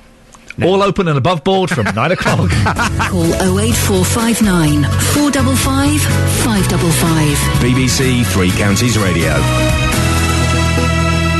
I'm looking forward to hearing his 9 o'clock, but his 10 o'clock with the PCC should be very interesting. Now, this week, as part of the big tour, we have been in Welwyn Garden City. And local people there say they are unhappy about going plans to move accident and emergency to Stevenage. The A&E department at the QE2 hospital in Welwyn is still open at the moment, but some residents say they don't know if it's available 24 hours a day and are concerned about public transport issues if they need to visit the Lister Hospital instead. Well, Dr. Jeremy Cox chairs the Hertfordshire Local Medical Committee and is a GP in Hitchin. Good morning, Doctor. Are these shifts in hospital services something that patients have to come to terms with? The reconfiguration has been going on for quite some time, and I think it very much is happening. I think there's been a lot of work to look at patient flows and how patients are able to get up and down between Welwyn Garden City and Stevenage. The health service has had to change. The medical care is changing, the way that patients are looked after changing, and it's meant that some services have to be reconfigured. What's the GP perspective on this? Does it matter to doctors which hospital is where and where you send people? Clearly, we want patients to be treated as close to their home as possible, but we also want them to have absolutely the best quality care they can get. And what we've learned over time is that if you have certain massive specialists, you get better quality care. So you do need certain size units. You need bigger hospitals that can offer the full range of modern medicine. And sometimes that means that my patients will have to travel further. Welwyn Garden City residents say they're confused about which services are available locally. Is that the risk of making these kind of changes? I think when these sorts of things happen, there will clearly be some confusion for a while. I think the authorities, the CCG, the PCT as it was, are quite hard to involve local residents and then to help people to learn where the services are. When you ring 111, for example, you'll be signposted to where the services are available at that time. These cottage-style hospitals, are they the way forward for the NHS? They've been developed in other parts of the country, haven't they? I think having some local services close to people's homes are very important, provided you make sure that the right patient is in the right hospital. Jeremy, I appreciate your time this morning. Dr. Jeremy Cox there, chairs the Hertfordshire Local Medical Committee. Across beds, hearts and bucks. This is Iain Lee. BBC Three Counties Radio. 08459 455 555 is the telephone number should you wish to give me a call this morning. We're talking about... it seems to be I'm the only person who is upset and outraged about Tony Robinson becoming knighted. I am a little bit. My tongue is slightly in my cheek, but it does make me angry. I think it demeans the role of knighthood. When I was a boy, being knighted, being Sir Somebody, was just this completely unattainable... The thing to look up to. Now, Baldrick's been knighted. Rob's in Luton. Morning, Rob. Hello, Ian. Are you as outraged as I am? No, I'm not. Go on, tell me why. Well, it's not because of his work on Baldrick and Time Team and things like that. He's an ambassador for the Alzheimer's Society, and he sort of fights for the sort of care of people with dementia. Which is a wonderful position. I know he does a lot for that. Well, that's what I'm sure that's what he's got it for. Does that really warrant a knighthood, though? If he was just Joe Bloggs, who was ambassador for the Alzheimer's Society, he wouldn't get it. But now he's a famous actor who is president of the Alzheimer's Society, so it does make a difference, doesn't it? Yeah, but it helps the profile of the Alzheimer's Society. It helps sort of fight their cause a bit, doesn't it? And sort of gives them a higher profile. But you know, loads of celebrities, and I'm not implying that he latches onto this. I know he has a personal history to it, and he does do a lot. But lots of celebrities do latch on to charities and organisations to raise the profile. No, he's got personal experience. But even still, though, celebrities do put their names to things that help raise the profile. Yes, well, that's good, isn't it? Yeah, but should they all be knighted? Oh, anyway. Perhaps I should fight the cause of David Beckham to get you off to Portugal. Oh, for goodness sakes, Rob, don't. Look, you lost that argument, but well done for having a go. Half-hearted, but well done. You know you've won an argument with someone who says, oh, good. Listen, Tony Robinson does do a lot for the Alzheimer's Society. He does have a personal connection. Other celebrities do things for charity. Sometimes they have a personal connection, sometimes they don't. Do we knight them? It just seems... it seems a little superfluous and ridiculous. 08459 455 555. Right. Call 08459 455 555. BBC Three Counties Radio. Been a bitty show today, and by bitty I mean we get lots of small little bits and pieces to talk about. Not in any way a criticism. I think it's nice to do shows like that from time to time. Let's have a quick roundup of some of the things you might want to give me a call about before 9 o'clock this morning. So, we've been talking about newspapers. Would you miss your local newspapers? Lots of the local newspapers in Beds, Herts and Bucks are they're in a little bit of trouble, and up to 50% of the staff could be on their way out. Would you miss your local newspapers? And as a side to that, do you keep any clippings? That's yours, wasn't it, Catherine? Yeah, because I think people keep them as because they have a sense of pride, and it would be a shame if people didn't have the opportunity anymore. They can take screen grabs and GIFs. Not the same, is it? Come on. 08459 455 555. Things you find it difficult to give up. There's a survey in one of the newspapers of stuff that's difficult to give up. But the thing that's really got my goat, where does that phrase come from? Well, I don't think it's that, Kelly. It's something. We'll investigate. We won't. But the thing that's really got my goat this morning is Tony Robinson being knighted. Okay. So he's Baldrick. He's Time Team. Good. He's the ambassador for the Alzheimer's Society. Great. Instead of giving the knighthood to him for that, why don't we give the knighthood to people who work hands-on with Alzheimer's people with Alzheimer's? Why don't we give the awards to people who are literally getting their hands covered in all kinds of muck? Why don't we knight them? 08459 455 555. Steve's in Redbourne. Morning, Steve. Morning, mate. Steve, what would you like to say? Well, at least he's got it, and not Tony Blair, isn't he? Well, Tony Blair will probably get it at some point. Hope not. He should be on Trader's Gate, shouldn't he, really, for what he's done to this country? Well, yes, but it brings the whole kind of system into a mockery, doesn't it? Really, people like Tony Robinson and Tony Blair will get it. I mean, Tony Blair's a lord, isn't he? I'm sure he must be a lord by now. Hope not. Well, I think he probably is. That's the way it works, isn't it? If you're a former prime minister, don't you become a lord after a few years? I don't think so, do you? I think I'm going to say yes, but I can't back that up with any facts. Well, this country would be in a real state if he becomes a lord, wouldn't it? Well, I think you do. Don't you go and sit in the House of Lords if you've been a prime minister? Yeah, and do nothing like he done, apart from send men off to war for nothing. Okay, so I can tell you're very upset about the potential of one Sir Tony, but Tony Robinson, he doesn't deserve it, does he? I don't know. Well, we've all enjoyed him on the telly, haven't we? Yeah, we've all enjoyed David Dickinson on the telly. Don't mean he should be knighted. What, another tango man? There we go, you see. Peter's in Wolverton. Good morning, Peter. Good morning, Ian. Peter, what would you like to say? Robinson, definitely a knighthood, because they make the best jam, but the golly issue was a little bit iffy. Peter, thank you very much. Indeed. David's in Bedford. David, what would you like to say about this? Anything sensible? Yeah, it's that he has done a lot for the community. What? in the sense of helping with the Alzheimer's. Plus, he does voiceovers. He's done a lot in the society. Hang on a minute. I do voiceovers. I just did one last week. I got paid very, very handsomely for it. I don't deserve a knighthood. Yeah, but voiceovers, like he did the airline programme, which is local. Right. To Bedford. I used to do the voiceovers for the AA adverts about 10 years ago. Do I get a knighthood for that? Yeah, but what else have you done within the community? What have I done within the community? I've raised tens of thousands of pounds for multiple sclerosis. Next. Right. Next. You can't beat me on raising money, but I'm not going to say my figure. Well, but the fact that you've already... it's not a competition, but you brought it up, you know. What I'm saying is that he has done a lot. Well, then let's knight Paul. Let's knight you, then. Let's give you a knighthood and take it off Tony Robinson. Why give it... He's had a life of privilege and luxury because he's been a very successful actor. And I'm not decrying him. That I don't think that should be taken away from him. But you've raised lots of money for charity. Then let's give you a knighthood. You won't get it. At best, you'll get an MBE. Yeah. Can I just suggest that you two, in the new year, one of your programmes, getting people that have done things within the communities. We do. Hang on a minute. We do it all the time. Yeah, but what I mean is a programme like a mock medal type programme. All right. Yeah, that's an idea. And who would? What kind of people would you have on?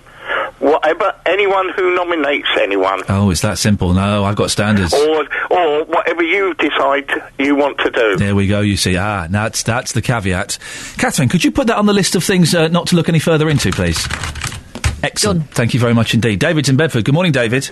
Morning. David, what do you reckon? Tony Robinson being knighted, it makes the whole thing ridiculous, doesn't it? The whole system is not right. Tell me why. I just feel that how can they... I'm no disrespects to any of those that have done the Olympics. Yeah.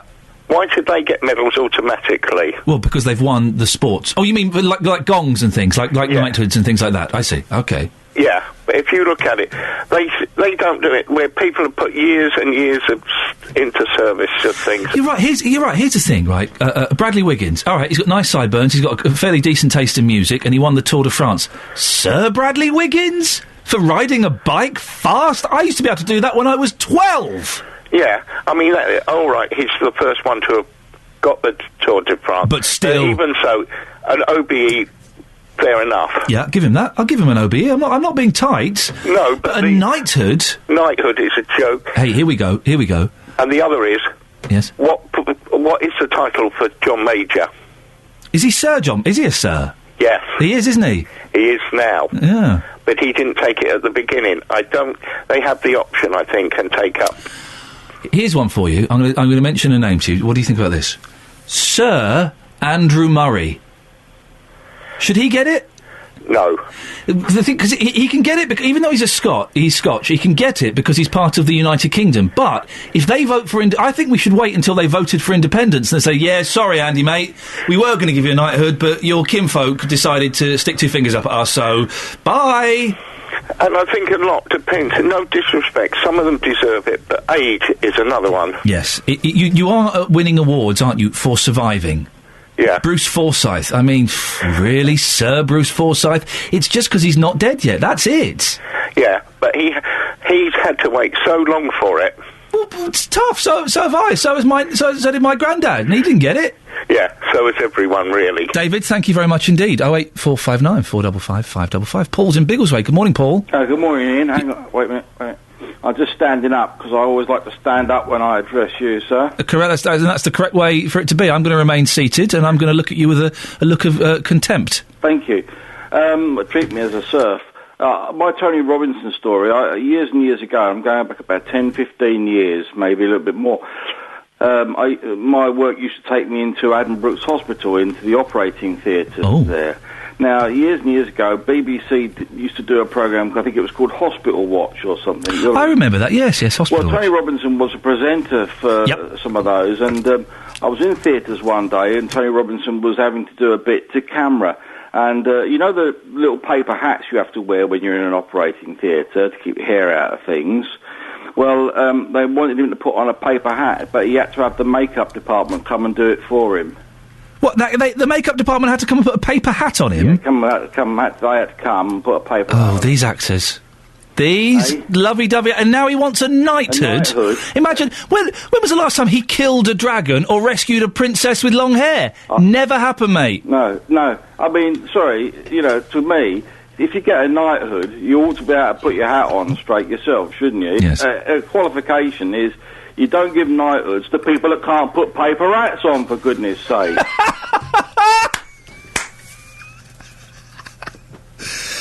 Oh, Paul. I think Paul's just made the podcast this week. Paul's just made the podcast. Thank you very much. Paul's cool. He's got a good point. You don't give knighthoods to people who can't put paper hats on. You simply don't. 08459 455 555. It's fun. Across beds, hearts and bucks. This is Iain Lee. BBC Three Counties Radio. It demeans... That was a nice one, of course. It demeans the whole system, doesn't it, really, to give a knighthood to someone like that. And yes, he's done a lot for Alzheimer's. Well done. Congratulations. He has raised a lot of awareness around it. But let's knight and give the awards to people who are practically hands-on, who are getting their hand dirty in the field of looking after people. 08459 455 555 is the telephone number. Also talking about local newspapers. They're in trouble. I'm surprised, to be honest, we still have as many local newspapers as we have. Because, big national newspapers, international newspaper companies are struggling. And now the local ones are in trouble. Luton News, Leighton Buzzard Observer, Bucks Herald, Beds Times and Citizen, Milton Keynes Citizen, Hemel Gazette, Buckingham and Windsor Advertiser, to name but a few. Would you miss your local newspapers? When was the last time you read one? On the subject of Tony Robinson being knighted, it's Maggie in Milton Keynes. I'm sure, Maggie, you're going to agree with me. It's a travesty, isn't it? Yes, it is a travesty. It's disgusting. Now, for instance, I watched Paul O'Grady the other night, and Cliff Richard, Sir Cliff Richard. To you, yes. Sir Cliff Richard, to you. Yeah, and there was a chap on there who was blind, give most of his life up, raising for charities, and Cliff Richard's tapping them up. Why give it to all these celebrities? The working class, you get men who deserve it. And it's just disgusting, I think. I really do. The other night, Cliff Richard has got a vineyard. You know what I mean? And what has he done? Nothing but sing. And made millions out of it. But the thing with Cliff Richard, I kind of think he deserves his knighthood. Why? Congratulations and celebrations. I like ice cream, I like toast, that music we're wired for sound. Filmed in Milton Keynes. Oh, don't you making me laugh. Oh, I'll stop that, Maggie. We'll have none of that. We'll have no laughter on this show. I've given my opinion and give it to somebody worthwhile, not people that are making millions, celebrities. Maggie, I appreciate your call. Thank you very much. Heidi's in St Albans. Good morning, Heidi. Good morning, how are you? Yeah, I'm good, thank you. What would you like to say? I totally agree with you. It's absolutely ridiculous that Tony Robinson is getting a knighthood. Let me put the argument that's been put to me, that he does a lot for Alzheimer's, and he does a lot of other charity work, and he raises the profile of Alzheimer's. Does that make a difference? Well, so many people work for these charities that are giving their life to them. This is supposed to be an award for years of service to your country, not for being on television. Just being on television, raising the profile, I don't think is enough. I'm picking up an accent, Heidi. You're from one of the colonies, aren't you? Yes, the big one. The big one, okay. So, and I'm guessing, when I was a kid growing up, a Sir being knighted was a huge, huge thing. And I would imagine, and I hope this isn't patronising, that also in America it would be seen as a huge, huge thing to be a Sir. Exactly. It garnered respect. It showed that you've done something for your country. You know, yes, there are people in the community and they work tirelessly for their causes, people who look after disabled children. They deserve it much more than someone who's on television. I mean, is it going to be Sir Mr. Bean next? I think he's got a Sir. He's Sir already. Oh, God, is he? Yeah, Mr. Bean's been knighted. Oh, that's just finished my day off. Heidi, I'm so sorry. We've ruined Heidi's day. It's not even 9 o'clock in the morning. She was a good call. Thank you, Heidi. Do call again. It is ridiculous, isn't it? You think Mr. Bean and Baldrick have got knighthoods. Let's give it to people who have got their hands dirty, who are dealing with these issues every day. And they won't. They won't. Paul's in Leighton Buzzard. Morning, Paul. Good morning, Ian. Paul, what would you like to say? Well, I totally agree with the last two speakers. Yeah. I think there should be a special category or awards for people in the theatre arts and sports people. Most of these people really have made a fortune at our expense. And there's thousands of ordinary people that dedicate their lives and spare time to helping those less fortunate than themselves. They're the people that deserve the awards, not people that are fortunate enough to get in the limelight because of their talent at sport or theatre or whatever. Paul, you made your point excellently. Thank you very much indeed. I'm just moving on because I don't want to miss this fella out. Morning, Justin. Hello, Ian. You right? Yeah, I'm very well, thank you. Before we go, we've got to plug your show today, so on Saturday morning. So we'll remind me to cram that in. Yes. At the end. But we're talking about newspapers today, local newspapers. The company that owns lots of local newspapers in this area. Well, it's 300. Get this, £300 million in debt. Very sad. It's not sustainable. It is very sad, and up to 50% of their staff could be on their way out. We've been asking people if they'd missed their local papers. I believe you've been out asking the same thing, have you? Yeah, I mean, I for one, would 100% miss my local newspaper. Funny enough, I've got an old box out of my wardrobe recently because I'm moving house at the moment, and in that box is just reams of newspaper clippings from when I was playing football, particularly when I was about 10 to 15 years old, a number of the scores, some pictures as well, some great memories for me, so I would certainly miss my local newspaper. I have been asking people that question this morning. Here's what they've had to say. I would care. It's nice to know what's going on in the local area. So because we're nosy as well. Yes. I'm not going to lie. Like a little nose, don't we? Yeah, most definitely. But who doesn't? I mean, for your local news, do you also go online for your local news, or is it mainly the newspaper that you buy and read? It is mainly the local newspaper that I buy and read. As opposed to doing it online. I like that rustic feel of a newspaper. You're just like me. And just lastly, have you got any old newspaper clippings when you appeared in your local paper? I've appeared a couple of times but never kept the clippings because I'm a bit embarrassed about it. Oh, go on, tell us. What was it for? You know they have the little kind of bit where they take your photo and they ask you a question. It was like a couple of times I featured in that, but I've had everyone text me saying, seen you in the paper. And what was the question? Can you remember? I can't even remember now. But I'm just like, oh no, why do you do this to me? Okay, take my advice, okay? This programme is going to be on the iPlayer for 7 days. Go and record it and keep it, unlike your newspaper clippings. Will do. Thank you very much, take care. No problem, thank you. Would you miss your local newspaper? No. You almost look confused by the question. Why wouldn't you miss your local newspaper? I don't read newspapers. At all? No. Do you not care about what's happening in your town? No. How can you not care about what's happening in your town? I don't know, but I don't. Would you miss your local newspaper? The Herald and Post, I would. The other papers, I think they just seem to be full of adverts. Have you got any old clippings where you've appeared in your local paper? I bet you have. I have, but I wouldn't like to tell you how many years ago. I was one of the first girl guides at the Auburn Neath Centre in Old Bedford Road that got the badge for the deaf and dumb, and still got that cut in, but it's many, many years ago. I would say that was 2003. That's wonderful, that's spot on. Yes, I would. They're very useful, give a lot of information of the local scene. I say this with the greatest amount of respect. Is it something just for the older generation, do you think? Absolutely not, because the things are articles about for young people. I think it encourages people to read what's going on in the local community. Not really, no. Can you tell us why? So I don't really read it. Do you care about what's happening locally? Yeah, but I mean, it's not something I'd dive. I mean, I can always find out stuff online. That's the thing. I think papers will be a thing of the past, which is a shame, because I do like holding a newspaper. No, I totally agree. I think two things there popped up for me. That lady who simply couldn't care less about where she lives. There could be an issue there, people not taking pride in their towns anymore. And that lady at the end saying, if I want local news, I don't need to go and buy a newspaper or read a newspaper. I can do that from my computer or my mobile phone. I can access that information online. Now listen, let's stop talking about this, Justin. We all know that my show is simply a a warm-up for the real reason BBC Three Counties Radio exists.